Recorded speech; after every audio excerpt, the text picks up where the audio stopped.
Baik, Bapak Ibu, kita mulai. Assalamualaikum warahmatullahi wabarakatuh. Waalaikumsalam warahmatullahi wabarakatuh. Pertama-tama kita ucapkan rasa syukur kehadirat Allah Subhanahu wa taala yang telah memberikan kita kesehatan serta kesempatan sehingga kita bisa berkumpul di ruang virtual pada sore hari ini dalam rangka kegiatan kami, saya dan Pak Wildan akan men-share materi terkait dengan modul 1.4 yang kami dapatkan dalam proses pendidikan calon guru penggerak.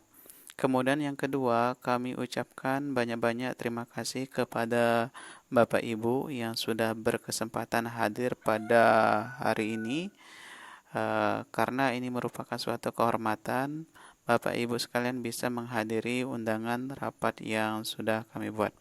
Adapun rincian kegiatan yang akan kita ikuti pada sore hari ini adalah yang pertama pembukaan, yang kedua doa, kemudian yang ketiga adalah penyampaian materi dari Bapak Wildan sebagai pemateri pertama, kemudian saya sendiri Muhammad Kodri sebagai pemateri kedua. Kemudian tahap keempat adalah sesi tanggapan. Nanti Bapak Ibu selesai kami menyampaikan materi bisa memberikan tanggapan atas materi yang kami sampaikan. Kemudian yang terakhir adalah penutup. Baik Bapak Ibu, untuk mengefisiensikan waktu pada pertemuan kali ini, Izin untuk share screen. kami atau saya persilahkan kepada Bapak Wildan untuk menyampaikan materi yang pertama. Ke Bapak Wildan dipersilahkan. Apakah sudah terlihat? Aman, aman. Sudah. Oke. Aman Pak, sudah Ya, terlihatan bisa dilangsung atau dimulai presentasinya Pak Wildan.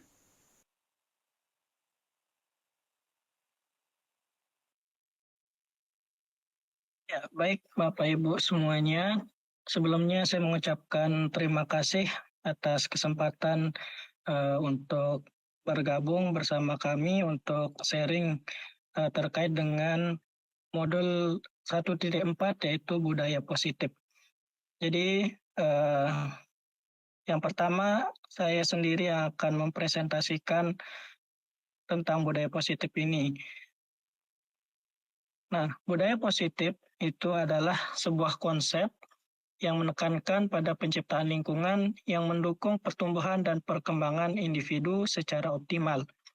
Jadi budaya positif ini di sekolah itu bisa berupa nilai-nilai, keyakinan, dan kebiasaan positif yang dapat menunjang proses belajar peserta didik sehingga bisa mencapai kebahagiaan yang setinggi-tingginya.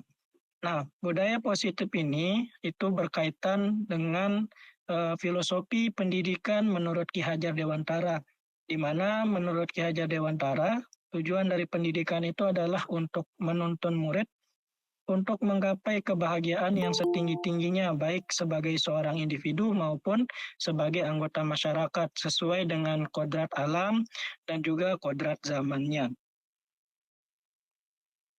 Nah, pada pembahasan ini saya mengawali dari teori kontrol dari Dr. William Glasser, di mana menurut Dr. William Glasser ini sering terjadi miskonsepsi di sekitar kita. Di antaranya yang pertama bahwa ilusi guru mengontrol murid, kemudian ada ilusi bahwa semua penguatan positif efektif dan bermanfaat. Kemudian ilusi bahwa kritik dan membuat orang merasa bersalah itu dapat menguatkan karakter. Kemudian yang terakhir, ilusi bahwa orang dewasa memiliki hak untuk memaksa. Jadi di dalam teori kontrol ini meyakini bahwa setiap individu itu memiliki pilihannya sendiri, jadi tidak bisa dipaksakan oleh orang lain, baik itu orang tua ataupun guru. Nah, tujuan dari teori kontrol ini adalah untuk bertransformasi dari yang awalnya merupakan konsep stimulus respon menuju teori kontrol. Nah, ini beberapa contoh dari stimulus respon. di dalam stimulus respon itu realitas atau kebutuhan kita semua itu sama. Sedangkan dalam teori kontrol itu realitas atau kebutuhan kita itu berbeda-beda. Kemudian yang kedua, semua orang melihat hal yang sama, sedangkan dalam teori kontrol itu setiap orang memiliki gambaran yang berbeda. Kemudian yang ketiga, di dalam stimulus respon itu kita mencoba mengubah orang agar berpandangan sama dengan kita. Namun kalau di teori kontrol itu kita berusaha memahami pandangan orang lain tentang dunia. Nah, berikutnya terkait dengan disiplin positif. Nah, menurut Ki Hajar Dewantara, menyatakan bahwa menciptakan murid yang merdeka atau murid yang bahagia itu syarat utamanya adalah harus ada disiplin yang kuat, di mana disiplin yang dimaksud adalah disiplin diri yang memiliki motivasi internal. Jadi harapan dari pendidikan itu adalah menumbuhkan motivasi internal, bukan motivasi eksternal. Nah, kebanyakan orang itu akan menghubungkan kata disiplin dengan tata tertib, teratur, dan kepatuhan pada peraturan. Nah, kata disiplin juga sering dihubungkan dengan hukuman, padahal itu sungguh berbeda. Karena belajar tentang disiplin positif tidak harus dengan memberi hukuman, justru itu adalah salah satu alternatif terakhir dan kalau perlu tidak digunakan sama sekali. Jadi di dalam disiplin positif itu tidak dianjurkan memberikan hukuman kepada siswa kalau di sekolah. Nah, yang berikutnya terkait dengan nilai kebajikan universal. Nah, nilai kebajikan universal ini adalah bagian dari disiplin positif itu sendiri, di mana menurut Ki Hajar Dewantara maupun salah satu ahli yang lain yaitu Diana Gosen, mengartikan bahwa disiplin sebagai bentuk kontrol diri, yaitu belajar untuk kontrol diri agar dapat mencapai suatu tujuan mulia. Nah, tujuan mulia inilah yang terwujud dalam bentuk nilai-nilai atau prinsip-prinsip yang dianut oleh seseorang. Nah, di antara nilai-nilai atau prinsip-prinsip mulia yang dianut seseorang itu tercantum dalam kurikulum terbaru di mana kita sudah sering mendengar yang namanya profil pelajar Pancasila yang memiliki 6 bagian, diantaranya beriman dan bertakwa. Nah, berikutnya saya bahas sedikit tentang restitusi. Jadi restitusi ini adalah proses menciptakan kondisi bagi murid untuk memperbaiki kesalahan mereka, sehingga mereka bisa kembali pada kelompok mereka dengan karakter yang lebih kuat. Ini menurut Gosen tahun 2004. Nah, nanti untuk bagian restitusi akan dibahas oleh rekan saya secara lebih lengkap. Dan ini yang bagian terakhir tentang keyakinan kelas. Jadi keyakinan kelas ini adalah salah satu bagian dari yang namanya disiplin positif. Dengan ciri-ciri diantaranya keyakinan kelas berupa pernyataan dipahami oleh warga kelas. Jadi bisa dikatakan bahwa keyakinan kelas ini adalah turunan dari disiplin positif. Nah, seperti itu.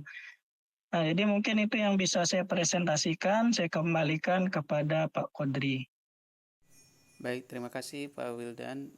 Itulah penyampaian materi yang dipaparkan oleh Bapak Wildan terkait dengan budaya positif.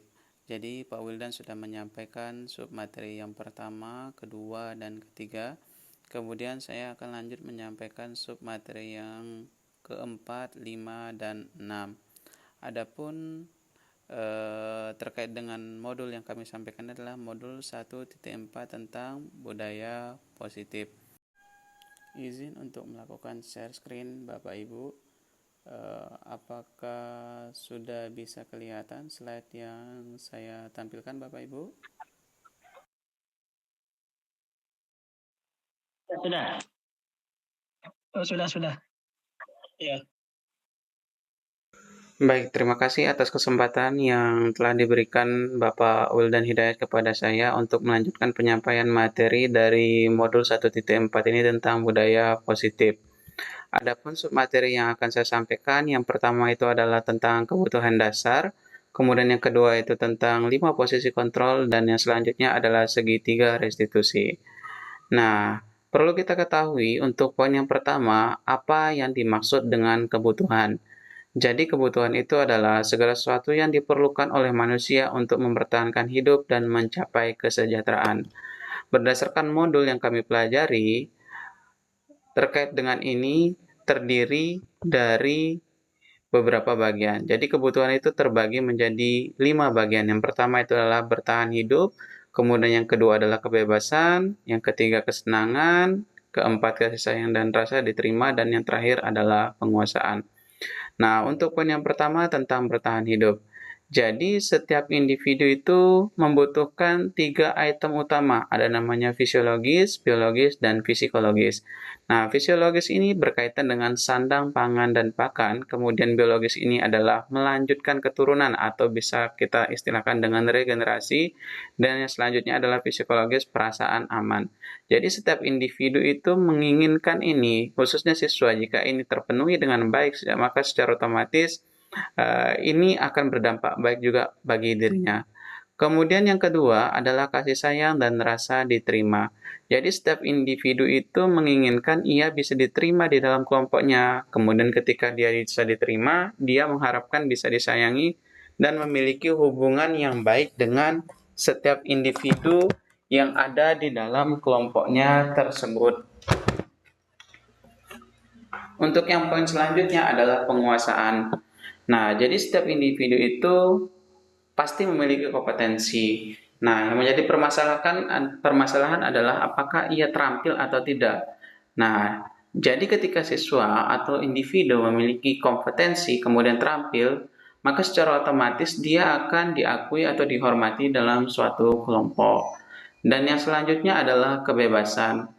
Nah, setiap orang itu memiliki otonomi atau bisa menentukan seperti apa langkah yang ada dalam dirinya, atau bisa kita bahasakan sebagai seseorang yang mandiri. Nah, ketika seseorang sudah memiliki otonomi, dia pasti berupaya untuk menghindari tekanan-tekanan di dalam hidupnya. Dan poin selanjutnya adalah kesenangan. Setiap individu itu pasti membutuhkan kesenangan. Nah, kesenangannya itu seperti apa? Ya, kesenangan dia bisa menentukan arah hidupnya itu seperti apa dengan catatan sesuai dengan hal-hal yang positif. Jadi ketika kelima kebutuhan terpenuhi dengan baik, maka akan berdampak baik pula bagi diri seseorang, atau kita contohkan apabila itu di dalam lingkungan sekolah pasti akan berdampak baik bagi siswa secara khusus, kemudian berdampak baik bagi pendidikan. Dan untuk yang selanjutnya terkait dengan 5 posisi kontrol. Perlu kita ketahui lebih utama apa yang dimaksud dengan kontrol. Jadi kontrol ini adalah suatu mekanisme, proses atau tindakan yang digunakan untuk mengarahkan, mengatur atau memantau suatu sistem kegiatan atau perilaku agar tetap sesuai dengan tujuan atau standar yang telah ditetapkan. Kemudian, posisi kontrol ini terbagi menjadi 5 bagian. Ada yang pertama adalah penghukum, kemudian penghukum ini adalah tindakan yang biasanya menggunakan hukuman fisik ataupun verbal. Ciri-ciri dari penghukum ini yang pertama adalah nada suaranya tinggi, kemudian bahasa tubuh, mata melotot, dan jari menunjuk-nunjuk atau menghardik. Dan hasilnya biasa akan membuat siswa itu menjadi dendam atau bersifat agresif terhadap si penghukum. Kemudian yang kedua adalah rasa bersalah.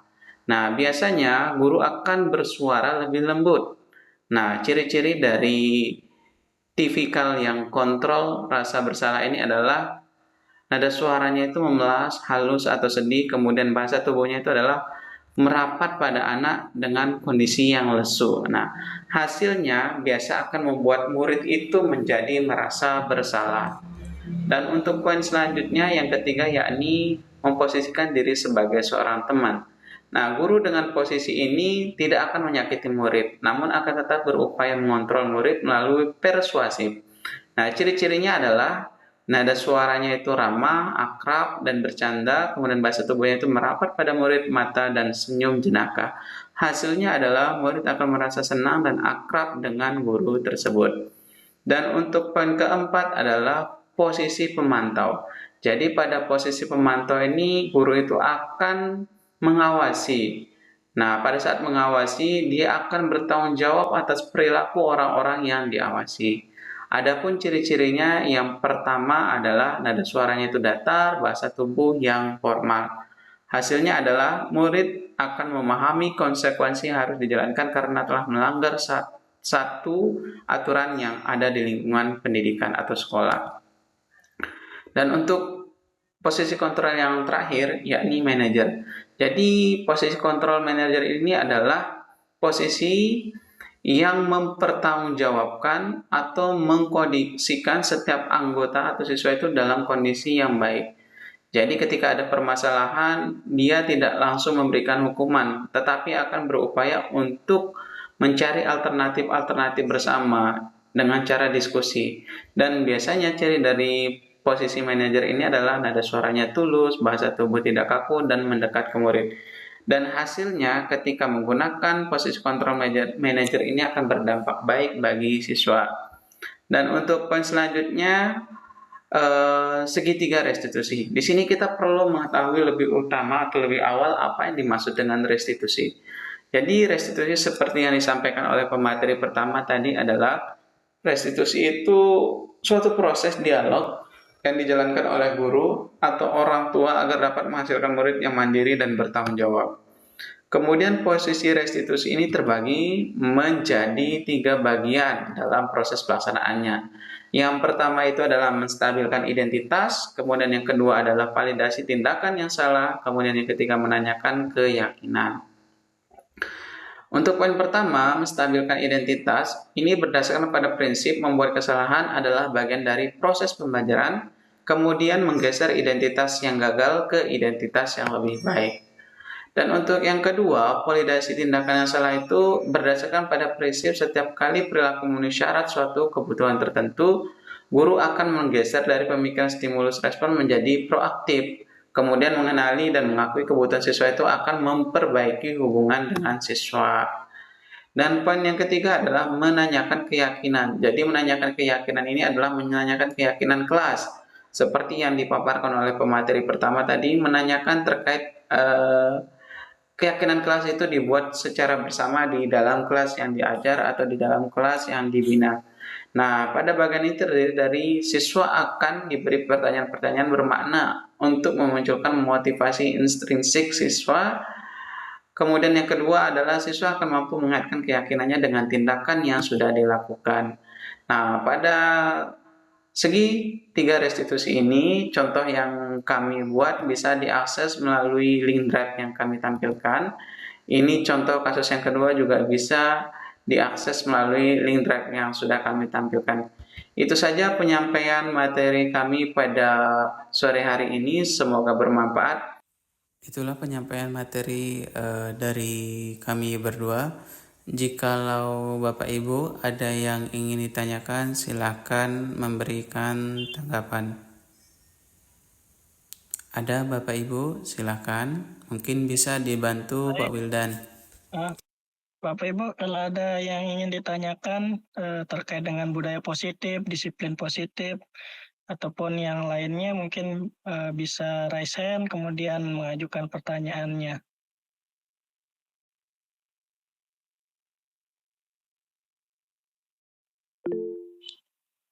Nah, itu ada. Ya baik, silakan Boleh kepada kita bertanya ini. Pak. Oh ya, tadi maunya dipanggil Boleh. ke Mas Eko ya. Silakan Mas Eko. Siap.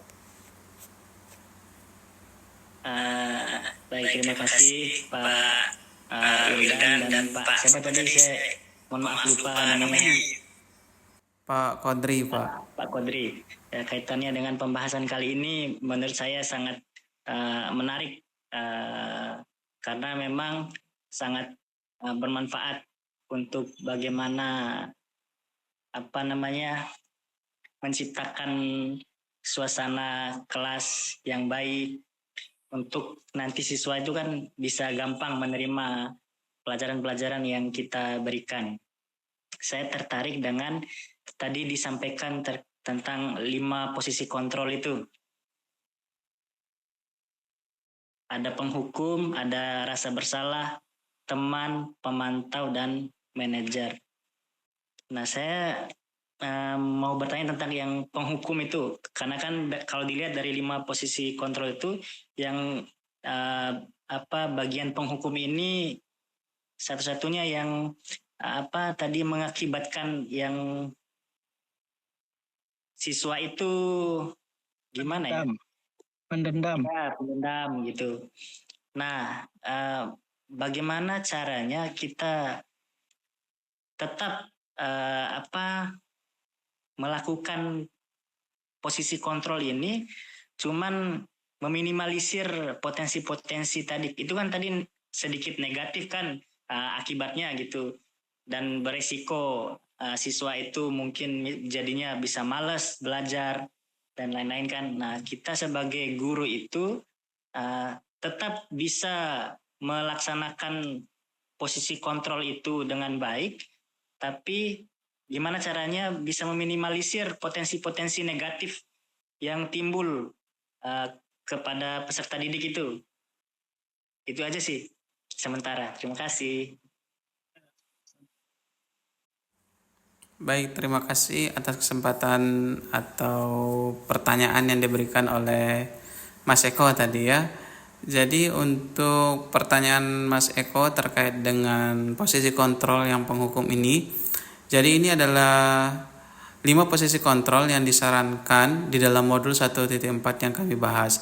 Dari kelima posisi kontrol ini biasanya diterapkan, kadang bahkan kita sebagai seorang guru melakukan tindakannya ini. Jadi dari modul ini yang diharapkan kita sebagai seorang guru itu melakukan posisi kontrol yang manajer. Jadi dalam posisi kontrol yang manajer itu guru itu berfungsi untuk mengelola supaya bagaimana kondisi anak itu dalam kondisi yang baik. Nah, ketika ada permasalahan itu diupayakan dicari solusinya, bukan langsung memberikan judgement atau hukuman kepada siswa.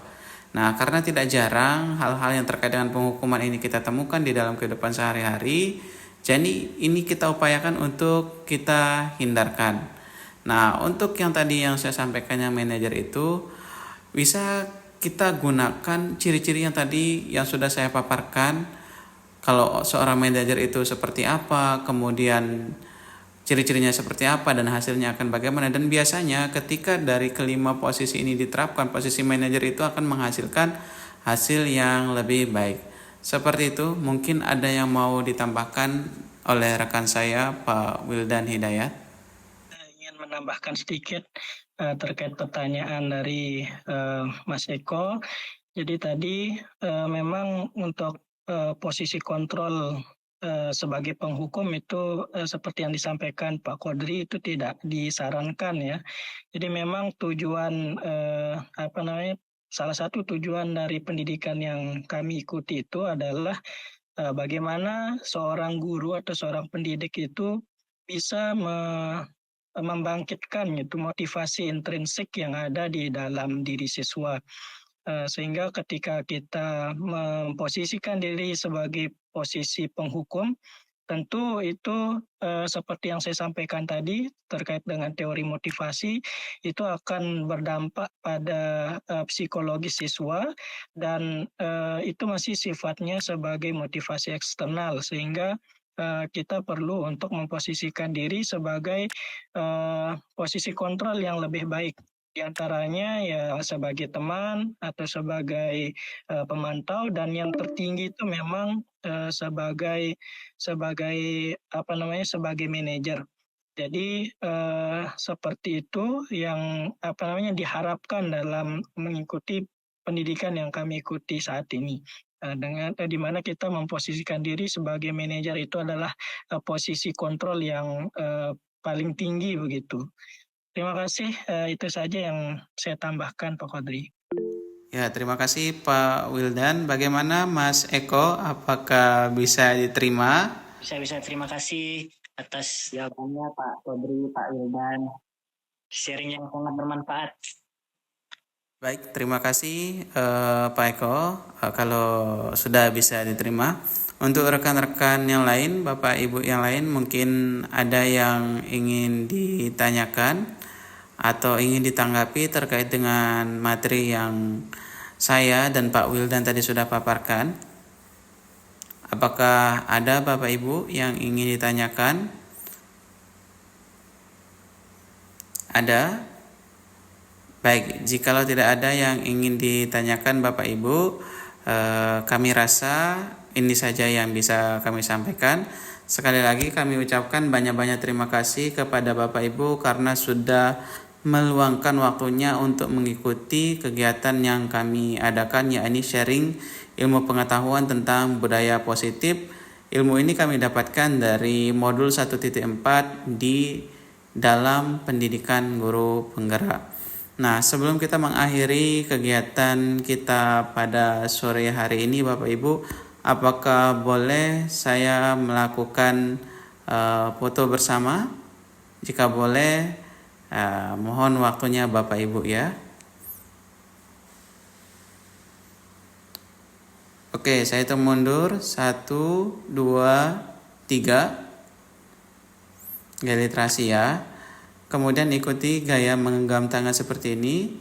Saya hitung 1, 2, 3. Nah, baik, terima kasih. Itu saja berarti Bapak Ibu untuk sore hari ini. Semoga bermanfaat untuk kita semua. Izin untuk mengakhiri kegiatan pada sore hari ini. Assalamualaikum warahmatullahi wabarakatuh. Izin untuk mengakhiri panggilan Bapak Ibu. Terima kasih.